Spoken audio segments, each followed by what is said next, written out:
Hello everybody, my name is Happy and I'd like to welcome you to my History Reaction channel. Today, we'll be continuing with parts 4 and 5 of Korea, Admiral Yi by Extra History. As always, I will include a link to both of the original videos down in the description below. Please head over to Extra History and show them some love and support if you like this series. We want to give them all the credit that we can for their hard work in making videos like these. Alright, with that said, we're learning a lot about Admiral Yi, as I said in the previous episodes. I know a little bit about Admiral Yi and the Korean history, but not a whole lot. I've had both undergraduate and graduate classes in Asian history, but they tended to be dominated by Chinese and to a lesser degree Japanese history. Quite a bit lesser. It was almost exclusively China, to be honest.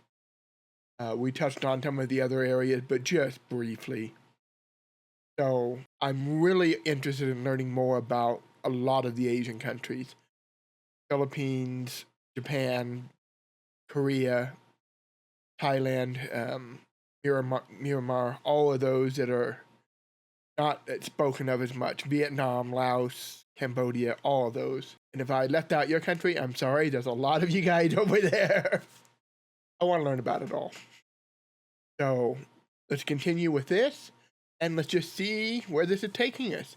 Admiral Yi so far has been quite impressive. Last time, we left Yi storming through the waters south of Korea, savaging the Japanese fleet wherever he went. He had driven them first to consolidate their forces to try to thwart him, and then, finally, to give up on offensive naval operations entirely, restricting their fleets to just defending the vital supplies coming in at Busan. Right. Because that's going to be critical for the Japanese, since they're invading the mainland.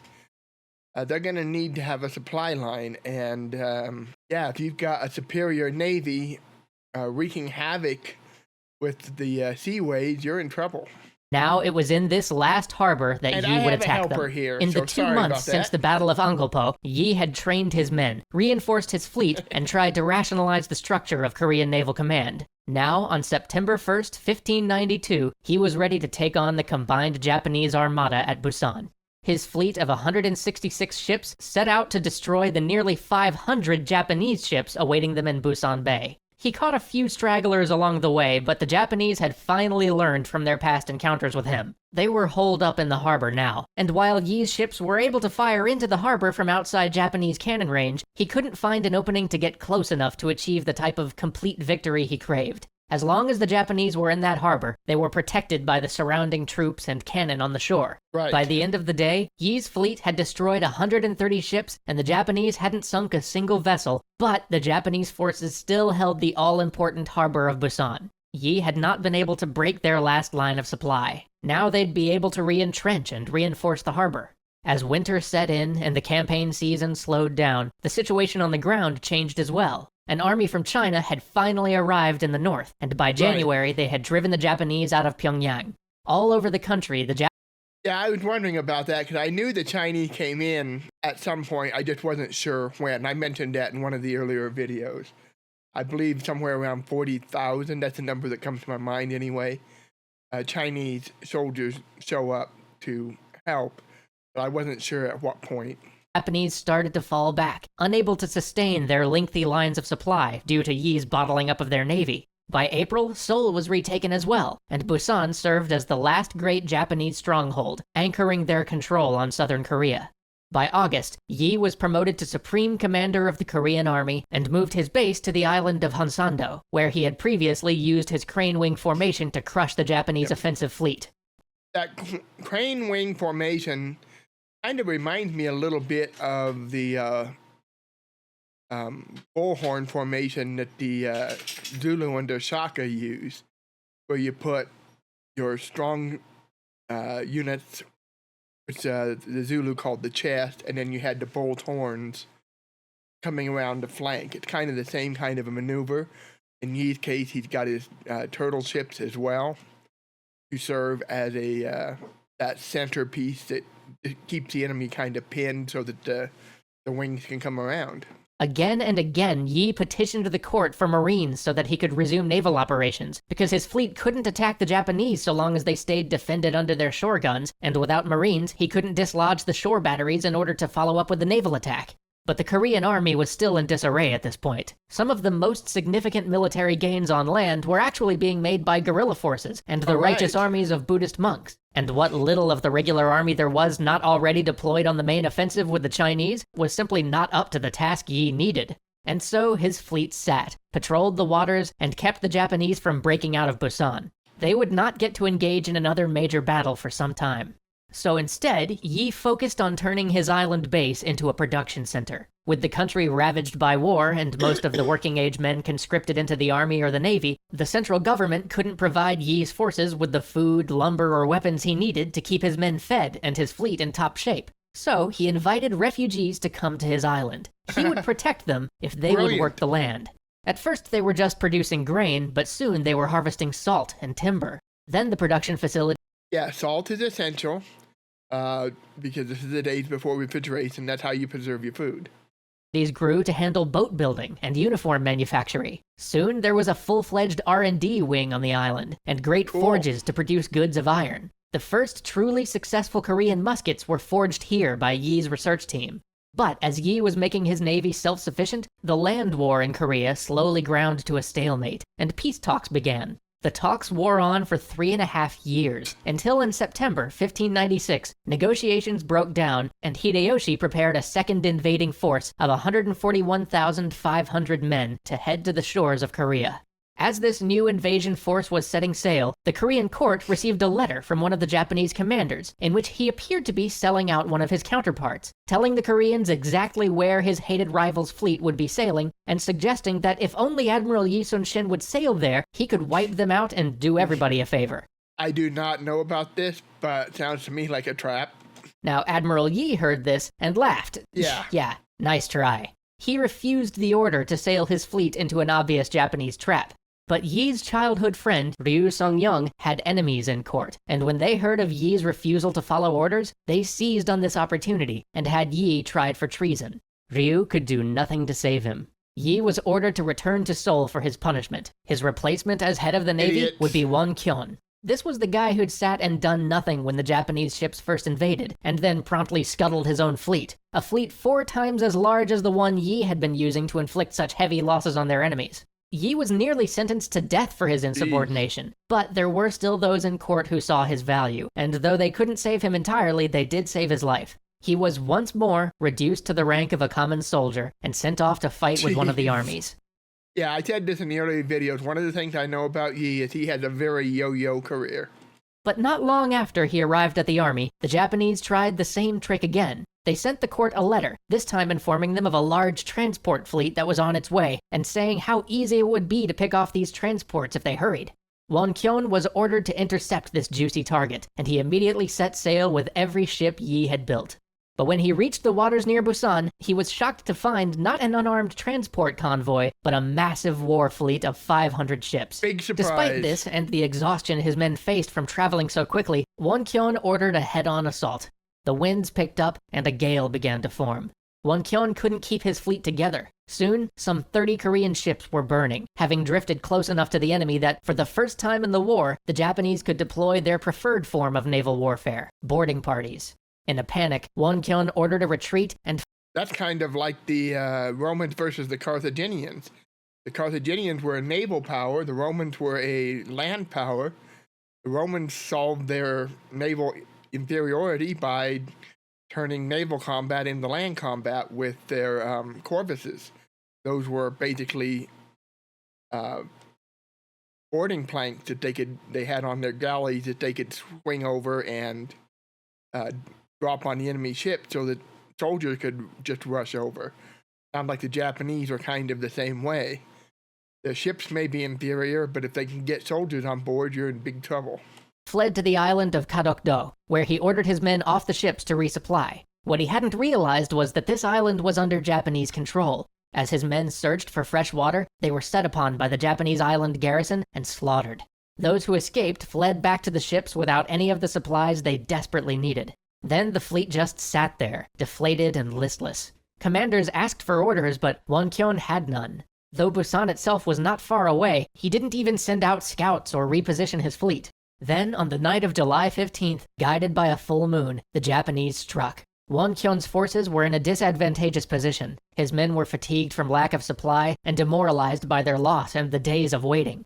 Caught off guard at night and without any sort of plan, they were no match for the organized and coordinated Japanese assault. Even abandoning ship couldn't save them, as those that made it to one of the nearby shores found themselves face to face with the Japanese army, who were silently waiting there for any stragglers who might try to escape, and were quickly cut down. Of the fleet Yi had so carefully built, only 12 ships escaped, saved by one of the sub-commanders who had tried to warn Wonkyun of the danger they faced. 157 Korean ships were lost that day, including every turtle ship ever built. So with only 12 ships left in the entire navy, who did Korea call upon? Who else? But mere days after reinstating Yi as admiral, the court informed him that they were disbanding the navy. Yi responded thusly: "This humble subject still has 12 ships. However small the number may be, I solemnly swear I will be able to defend the sea if I prepare myself for death to resist the enemy." And so they let him. So Yi plotted and pondered where he would make his last stand. This would be it. This one decision would seal the fate of Korea. He studied charts and tides, and finally came to decide on Myeongnyang, the Roaring Strait. This particular strait had a strong current, but unknown to the Japanese, its current had a strange property. Every 3 hours, it changed direction. It was upon this unusual current that Yi would gamble everything. On September 16th, the Japanese fleet, looking to destroy the final remnant of the Korean Navy, found Yi's scouts at the mouth of the strait. They chased the scouts into the strait, and that's when Yi fell upon them. Yi's flagship dashed into their midst, roaring cannon and tearing through Japanese timber. But his ship fought alone. The rest of his navy, possessed by fear at facing such a large force, had lagged behind. Eventually, though, seeing the havoc Yi's ship was wreaking on the enemy, they took heart. Messengers were sent from boat to boat with a mix of inspirational words, threats, and the hope of victory. And that's what you need sometimes. You gotta have a leader that inspires the men. If they're not inspired, if they're too afraid to attack, especially after a big defeat like they just had, they're not going to accomplish anything. You've got to have a leader that can get them to come in and do what needs to be done. That's one of the things that makes Ulysses S. Grant a great general in the Civil War. The Union Army had been losing battle after battle, and even Grant famously lost a battle, and his men prepared to retreat. Grant was like, "Lost today, we'll lick them tomorrow." You need men like that in situations like this. Men that are like, yes, we're outnumbered. Yes, we just lost. We're still gonna win. Soon, the rest of Yi's tiny armada dove into the fray. Then, a stroke of luck. The enemy flagship was blown apart by friendly fire, and the Japanese began to waver. People underestimate how much damage in war, even to this very day, is done by friendly fire. It is a significant amount. Some of their ships began to turn about to fall back, and it was just at this moment that the water's current turned. The strait was too narrow for all the Japanese ships to maneuver around each other, and with the current roaring against them, ship slammed into ship. They tried in vain to retreat. Tangled, ships smashing into one another, screams and chaos, and over it all, the roaring water. There are places in the world like this. There's at least one that I'm aware of down in Greece. There's another one too, I want to say it's down off the southern tip of Argentina, but I could be wrong about that. But there are places like this where there's narrow straits because of the unique geography and because of the way ocean currents work and tides work. Wind currents work. Some of these places can be extremely dangerous because they can be unpredictable if you're not familiar with the water. With the current now on their side, the Koreans gave chase, laying into enemy ships on either side, a hail of fire and arrows. The Japanese boats burnt and sank. 133 vessels had come to crush this tiny remnant of Korean Navy, and 31 of them wouldn't be returning. Yi, even when facing odds of 10 to 1, had once again not lost a single ship. Word of Yi's victory spread. As his tiny fleet sailed, one by one, other ships began to show up. Ships that had been thought lost. Ships that had been hiding after the previous disaster under Wonkyun. These ships now came to join Yi's tiny armada. Refugees flocked to where Yi's ships were anchored, willingly giving him food, cloth, and iron. And perhaps most importantly, the Chinese, who had mostly limited their naval efforts to guarding ports until now, decided that they could work with the Korean Navy and take the offensive. And so we'll leave Yi rebuilding the Korean Navy until next week, when we see the Japanese invasion ended for good. All right. So that was good. Like I said, I just know a little bit here and there about Yi in this period of time. So I'm really happy that I'm watching this, because this is, like I said, I tend to gravitate more towards the lesser known, from an American point of view anyway, lesser known battles and generals and leaders anytime I do get into any kind of military history. That's why, when I'm doing Napoleon this week, that's great. Napoleon's extremely important. I understand that. But I'd rather learn about people like Yi, the ones that aren't talked about as much here. Because there's 1.5 million books all over the place, and movies and videos on Napoleon. It's a lot harder to learn about people like this. So I really appreciate when people make videos on some of these more less known battles and heroes and figures in history, leaders, whatever you want to talk about. Because for me, I find those more fascinating, honestly, because they're less understood, or at least, again, from a Eurocentric or specifically a US-centric point of view. Anyway, let's continue on with part 5.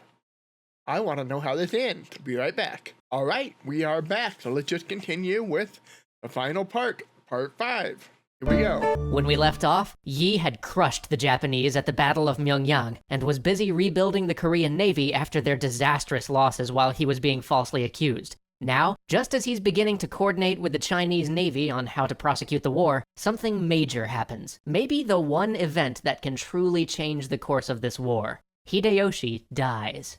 Okay. 6 years and 4 months after the fateful Japanese landing on Korea, the man who started it all, the man who envisioned a vast Asian empire radiating out from Japan, died.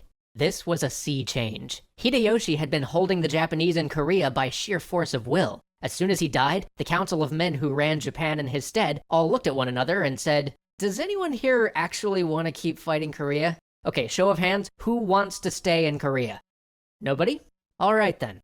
With that, they agreed to pull the Japanese forces out of there as soon as they could negotiate a deal which would let them withdraw their forces safely. But the Koreans were not so eager for peace after seeing hundreds of thousands of their countrymen slaughtered during Hideyoshi's invasion. So Admiral Yi continued to coordinate with the Chinese forces to bottle up the Japanese in one of their last strongholds, the port of Suncheon.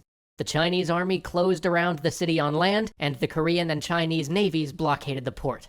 Seeing the situation as hopeless, the Japanese commander decided the best option he had left was to try to bribe everybody. But each time it seemed as though he was succeeding in bribing the Chinese contingents, Yi shamed them into falling back in line. Seeing no hope of peaceful retreat. That was a good image. I like the spray bottle. Yeah, that is one thing I knew about Yi, but he was famously an untouchable. He was not bribable.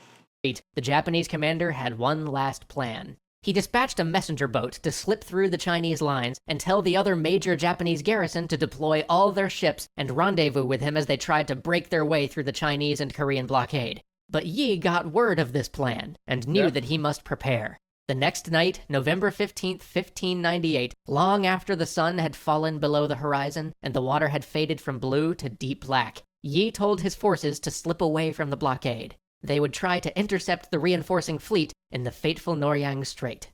Near 2 a.m., the joint Korean and Chinese fleet fell upon the resting Japanese ships. At first it was chaos, cannon lighting up the water at night, but soon the Japanese tried to regroup. Despite being caught off guard, they still had 500 ships to the combined 150 of Yi and the Chinese. And moreover, they were fueled by desperation. Yes. If they lost here, who knows if they'd ever see Japan again?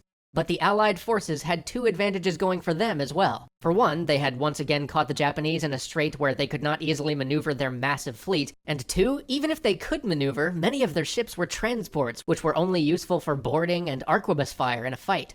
In desperation, the Japanese attacked, driving their ships through the withering hail of the enemy cannonade. Unfortunately for Yi, the Chinese commander, who wasn't used to fighting the Japanese and had no experience with Yi's long-range form of naval warfare, charged forward to meet the Japanese fleet and prepared to engage them in hand-to-hand combat. The Chinese commander was surrounded. Dozens of Japanese ships descended on the Chinese flagship. Yi ordered his own ship to attempt a rescue. Yi's flagship plunged into the midst of the enemy. He was committed now. It would be fierce, close combat the rest of the way. Exactly the type of fight Yi had always tried to avoid. The vessels were so close that unarmed Korean sailors began throwing bundles of burning sticks down on the enemy decks. As Yi's ship broke through the waves, he spotted 3 of the enemy's admirals standing on the deck of one of the Japanese ships attacking his ally. And so, Yi drew his bow and loosed. One of the admirals fell. For a moment there was almost a silence in the midst of the fighting, as everybody looked to see where that arrow had come from. Then one of the Japanese admirals roused himself from his shock and shouted that it was Yi. All the ships must attack Yi. All the Japanese vessels turned and began to give chase to Yi's flagship. But now it was the Chinese admiral's turn to take action, and his ships tore into the vessels pursuing Yi. Soon the fight was on the deck of the Chinese flagship, Chinese Dao sparking against Japanese katana. In the end, the Japanese boarding parties were repelled, but many from both sides lay dead on the deck. As dawn began to bring light back to the scene, everyone could see how badly the Japanese were faring. They attempted to flee, but Yi would have none of it. These people who had come to his land, who had despoiled his home, who had slaughtered his people and endangered his nation, no, he would not let them flee. He grabbed the mallet from the ship's drummer and began to beat the war drum himself, urging his ships to go ever faster. The haunting echo of the drum pushed the fleet on. Its beat hounded the Japanese, bit at their heels. His fleet moved like it never had before, the drum steadily beating like the call of the god of war. They were upon the Japanese. Cannons roared, arquebuses answered. Shouts and screams were heard as ship after ship was caught by the pursuing fleet, possessed by the beat of the drums of war. But then, just for an instant, the drums faltered. Seen by no one but his son, his nephew, and a loyal servant, Yi had been struck by a stray arquebus ball. They rushed to his side as he slumped against the drum, trying to aid him, asking if there was anything they could do. With his last breath, he said to them, "We are about to win this war. Keep beating the drum. Do not let anyone know of my death." His son picked up the mallet and continued the beat. Dressed in Yi's armor, his son and his nephew took up the command. For hours, they were Yi, commanding as he would, with all his ability and skill. None of Yi's officers ever realized he had fallen until, as the battle was closing, the Chinese flagship was once again surrounded. Yi's son ordered his ship into the thick. They darted forward, breaking the cordon around the Chinese flagship, helping the Chinese to escape. The fighting was fierce, but it was near the last of it. And as the day closed, the Chinese admiral sailed toward Yi's flagship and called out to thank Yi for saving him, to invite Yi to celebrate the glorious day together. But he was met by Yi's son. Instantly, he knew what had happened, and 3 times he threw himself to the deck, wailing and crying out, "Even after death, you saved my life." This was the last battle of the war. 300 Japanese ships were destroyed or captured. After this, the remaining Japanese garrisons would either be captured one by one by the Chinese and Korean forces, or slip back to Japan to fight one last struggle before Tokugawa's ascension as shogun. At last, the Imjin War was at an end. Hideyoshi's dream of a Japanese empire was broken. Korea was free. But Yi would never see it. Thousands turned out to see his body returned to his small home village. People lined the road and wailed at the passing of a man they may never have met. The Chinese admiral wrote for him a eulogy, and even the court and the king tried to make their recompense. And so passed the man so ill-treated in life, so often demoted and accused, the man who would forever be known as the martial lord of loyalty. That was good. That was really good. So, yeah. I don't even know what to say about that. That was a really well-told and interesting story. You know, I wonder how much of it might be slightly exaggerated, but then again, I know that there were a lot of records kept at this time, so it's probably fairly accurate, plus extra history tends to be fairly accurate. So, very impressive. And again, it's somebody we just need to talk about more. You know, there's just so many people like he out there from other countries that we never hear about. And one of the reasons I wanted to do this channel, and one of the reasons why I try to stay clear of the real famous guys, is because I really want to help channels like Extra History highlight some of these lesser known, at least here, lesser known figures in history. So I hope you guys enjoyed that. I hope I was able to add at least a little bit. Again, not my strong area, but it's an area I really, really do want to learn more about. So, anyway, I appreciate you guys being here, and I'd like to thank the folks who suggested this one. This request actually came from somebody who was Korean, so thank you, Korea. I appreciate you pointing me at this. And, yeah, I'll see you all next time. Until then, bye-bye.